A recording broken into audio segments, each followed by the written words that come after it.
دنیا میں بعض واقعات ایسے ہوتے ہیں جو انسان کی زندگی سے نکل کر قوموں کی علامت بن جاتے ہیں۔ آج بھارت کی حالت دیکھ کر مجھے ایک نوجوان کی کہانی یاد آتی ہے جو اپنی برائیوں کے دنوں کو چھپانا چاہتا تھا، مگر جب توبہ کر کے نیکی کے راستے پر آیا تو اسی کے دوستوں نے اس کی پرانی گناہ بھری زندگی کا ڈھول دنیا بھر میں پیٹ دیا۔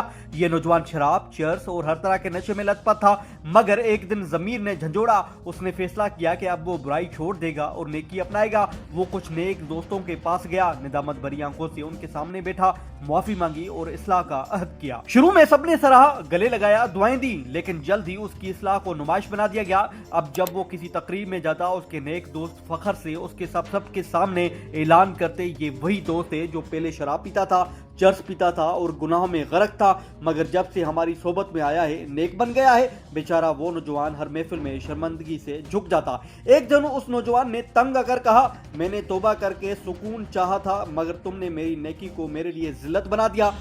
اتنی رسوائی تو اس وقت بھی نہیں ہوئی تھی جب میں گناہوں میں مبتلا تھا۔ یہ کہانی کسی ایک شخص کی نہیں ہے، آج کے بھارت کی کہانی ہے۔ بھارت برسوں تک اپنی انتہا پسندی، جارحیت اور سیاست کے نشے میں مست رہا۔ اس نے اپنے عوام کو فریب دیا، جھوٹے وعدوں پر جنگ کا جنون بھڑکایا اور دنیا کو اپنی طاقت کا دھوکہ دیا۔ لیکن جب اس نے امریکی صدر کی جنگ نہ کرنے کی صلاح نہ مانی اور پاکستان سے ذلت آمیز شکست کے بعد امن کی طرف واپس آیا تو امریکی صدر نے بھارت کی شکست کو دنیا کے سامنے کہانی کی طرح سنانا شروع کر دیا۔ صدر ٹرمپ جہاں بھی گئے وہاں اعلان کیا، بھارت نے پاکستان سے جنگ چھڑی، لیکن صرف 2 دن میں اپنے ساتھ جدید جنگی طیارے گما کر شکست کھائی۔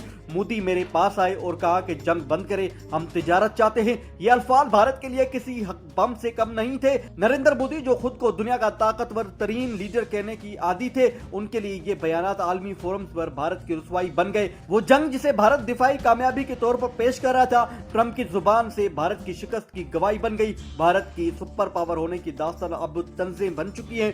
ٹرمپ کے چند جملوں نے بھارت کے فریب، سستانیت اور جھوٹے غرور کا پردہ چاک کر دیا، مگر المیہ یہ ہے کہ بھارت نے اس ذلت سے کوئی سبق نہیں سیکھا۔ اب بھارت اپنی شکست کا بدلہ لینے کے لیے ایک نئی اور خطرناک چال چل رہا ہے۔ وہ افغانستان کو اپنے پیسوں اور پروپیگنڈا کے زور پر پاکستان کے خلاف اکسا رہا ہے۔ بھارت کی خفیہ ایجنسیاں افغان طالبان کے اندر ایسے عناصر کو پیسے، اسلحہ اور سہولت فراہم کر رہی ہیں تاکہ پاکستان میں عدم استحکام پیدا کیا جائے۔ بھارت کا یہ کھیل زیادہ دیر نہیں چلے گا۔ پاکستان نے جس طرح میدان جنگ میں بھارت کو شکست دی، اسی طرح افغان سرزمین پر اس کی سازشوں کو بھی ناکام بنائے گا۔ ہماری فوج اور عوام دونوں مل کر اپنے وطن کا دفاع کرنا جانتے ہیں۔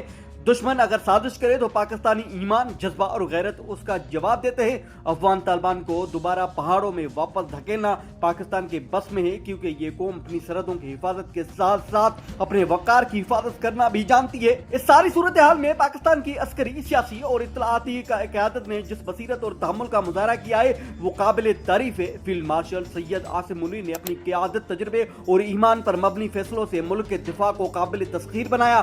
دوسری طرف وزیر اعظم شہباز شریف نے نہ صرف اندرونی محاذ پر استحکام برقرار رکھا بلکہ عالمی سطح پر بھی پاکستان کی شائستگی، اعتدال اور امن پسندی کا پرچم بلند رکھا۔ ان کی متوازن پالیسیوں اور سفارت بصیرت نے دنیا کو یقین دلایا کہ پاکستان ذمہ وار ایٹمی طاقت ہے جو جنگ نہیں بلکہ استحکام چاہتا ہے۔ بلاول بھٹو اور زرداری کی کوششیں بھی سراہ کے قابل ہے۔ سب میں ایک اور اہم کردار سامنے آتا ہے وفاقی وزیر اطلاعات عطا تارڑ کا۔ انہوں نے دشمن کے جھوٹے پروپیگنڈے کو میڈیا کے محاذ پر شکست دی، عالمی سطح پر بھارت کے غلط معلومات کے خلاف پاکستان کا مؤثر انداز میں پیش کیا۔ آخر میں ایک سادہ مگر طاقتور حقیقت جو قوم اپنے گھر کی حفاظت ایمان، عزم اور یکسوئی سے کرتی ہے وہ کسی بیرونی سازش سے نہیں ڈرتی۔